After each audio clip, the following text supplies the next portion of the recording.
네, 오늘 마지막 정치 핫토픽 얘기입니다. 민심이 대폭발했다. 이재명 유죄 항소심 재판하라. 50%. 자, 그런데 민심이 더 폭발해야 됩니다. 왜 더 폭발해야 되는지 잠시 후에 제가 몇 가지로 말씀을 드리겠습니다. 일단 지금 민심. 어제 제가 소개해드렸죠. 어제 소개해드린 여론조사는 천지일보 여론조사를 하나 소개를 드렸었습니다. 이재명 재판 재개 필요하다 47.5%, 불필요하다 45.6%. 이제 필요하다가 조금씩 이제 많아지고 있는 상황입니다. 네, 무당층에서는 무려 57%가 이재명 재판 필요하다. 그런데 지금까지 제가 몇 차례 소개해드린 이재명 재판 필요하다, 속행해야 된다. 이거는 5개 재판을 그대로 다 가지고 같이 이야기하는 거죠. 5개 재판 다 해야 된다. 그런데 만약에 재판이 재개가 되면은 가장 지금 이재명에게 위협이 되는 거는 바로 유죄 취지 파기환송된, 대법원에서 유죄 취지 파기환송된 이 선거법 재판입니다. 그런데 오늘 그 선거법 재판이 열리면은 유죄이기 때문에 고등법원에서 판결만 나오면은 형만 확정이 되면은 바로 100만 원 이상이 뭐 틀림없으니까는 그럼 이재명은 내려와야 되죠. 자, 그래서 오늘 여론조사가 실시가 된 것이 발표가 됐습니다. 여론조사 전문기관 에버리 리서치가 에버리 뉴스 그리고 미디어 로컬은 그 한국 지역 언론인 클럽입니다. 그 공동 의뢰로 조사를 했는데 이렇게 물었습니다. 이재명의 공직선거법 위반 파기환송심 재판을 재개해야 하느냐? 그러니까 그전에는 5개 재판 재개를 해야 되느냐, 임기 중에. 근데 이거는 공직선거법 위반 파기환송심 재판 이거 해야 되느냐? 이거 하면 그냥 이재명 날아갈 수가 있죠. 이걸 직접적으로 물었습니다. 이 재판만 가지고.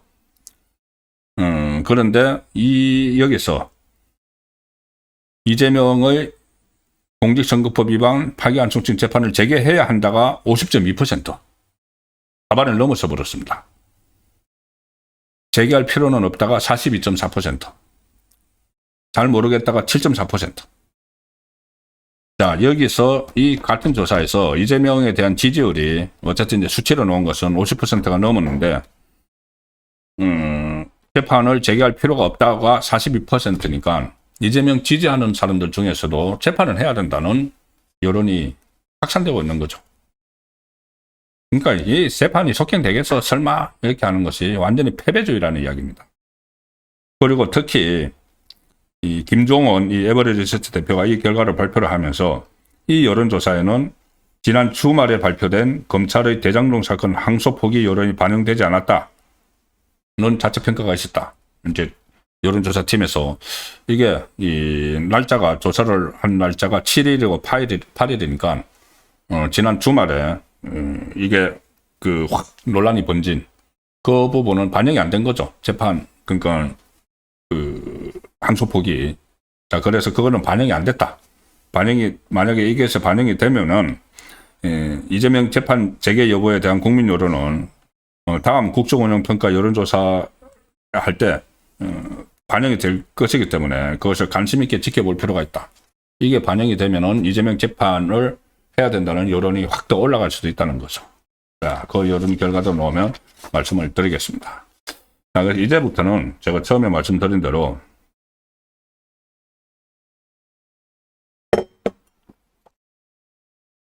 국민들은 안중에도 없는 이재명 정권의 모습을 한번 보여드리겠습니다. 언론 보도를 통해서.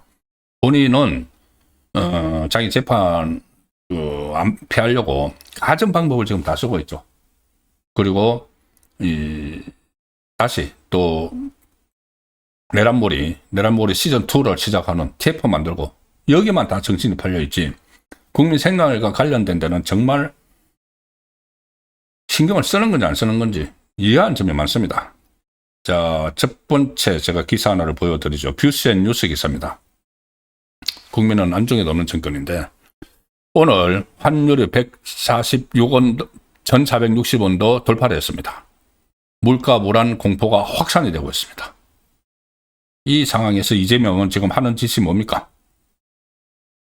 자기 재판 안 받으려고 하는 거, 내란몰이 하는 거. 환율 1460원도 돌파, 물가 불안, 공포가 확산이 되고 있다. 트럼프의 관세 전쟁 선언 당시 수준으로 지금 환율이 올라가고 있다. 그래서 통화 당국이 방치를 하고 있어서 뭐 손쓸 방법이 없었어. 이게 1,500원으로 갈 수 있다는 전망도 나온다.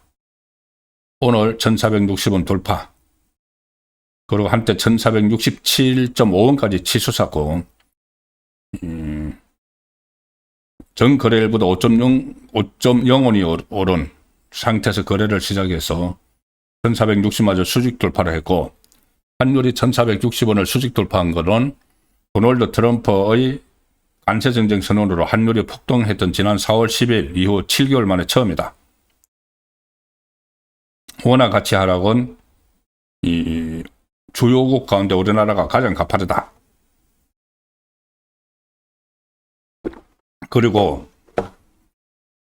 이런 상황이 된 것은 지난달 29일 한미 관세 협상 타결에도 불구하고 원자력 추진 잠수함 갈등으로 2주가 지나도록 MOU가 체결하지 못하고 있는 데 따른 불안감도 한 요인으로 분석된다. 자, 이거 한번 갑자기 생각나시는 거 없습니까?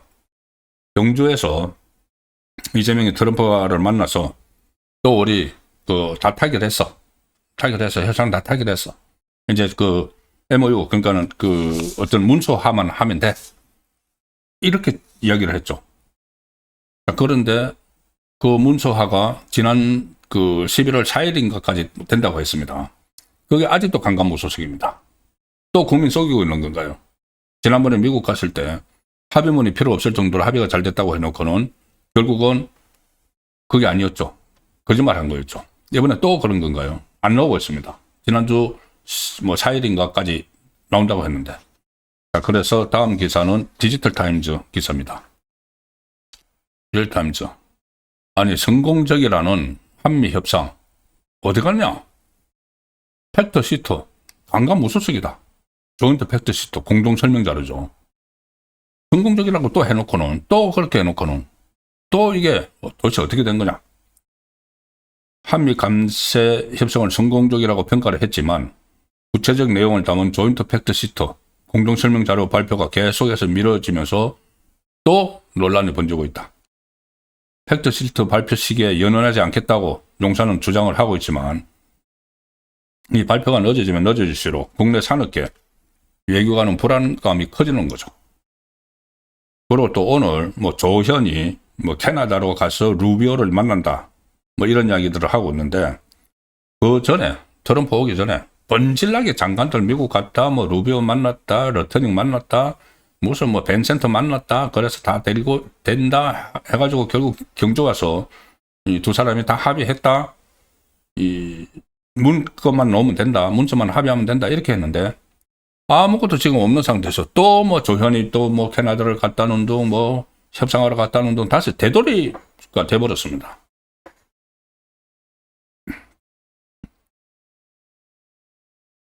김영배 민주당 의원은 라디오에 나와서 이게 왜 이렇게 발표가 지연되느냐 팩트시트 그러니까 러터닉 미국 상무장관이 목리를 부르고 있다고 들었다. 러터닉 장관이 아마도 다른 욕심을 내는 것 아니냐는 이야기가 나올 정도로 한미 간 이견보다는 미국 정부 기관 간 다툼이 팩트시트 조율 과정의 걸림돌이 되고 있다는 얘기를 들었다. 우리 책임 아니야? 미국 안에 자기들끼리 갈등하는 거야. 이 이야기를 지금 하고 있습니다. 이러는 사이에 이게 빨리 합의가 돼야지 합의문이 나와야지 이 관세가 조정이 되죠. 자동차 관세 지금 미국에 계속 일부는 15%인데 25% 물면서 다 손해를 보고 있는데 이걸 강간무소식 나오지 않고 있으니까 도대체 이게 협상을 또 한 거냐 만 거냐 이 이야기가 다시 나오는 겁니다. 완전히 이 국민 생활은 내팽개 치고 지금 내란몰이 이런 거에서 이재명의 이 재판 틀기 여기에 이제 골몰을 하고 있는 상황인데 하나 더 보여드리죠. 기사. 조선일보 기사입니다. 조지아 구검 아직 사과 못 받았다. 피해자들이 미국 상대로 소송한다. 아니 정부는 뭐 하고 있는 겁니까? 정부는. 그때 트럼프 갔을 때 이 이야기 한마디도 못했죠. 이재명. 그리고 사과조차도 받지 못하고, 그러면 정부가 나서서 이 어떤 피해 소송도 뭐 이렇게 해주고 하든지, 미국 쪽의 사과를 받아내든지 해야 되는데, 피해자들이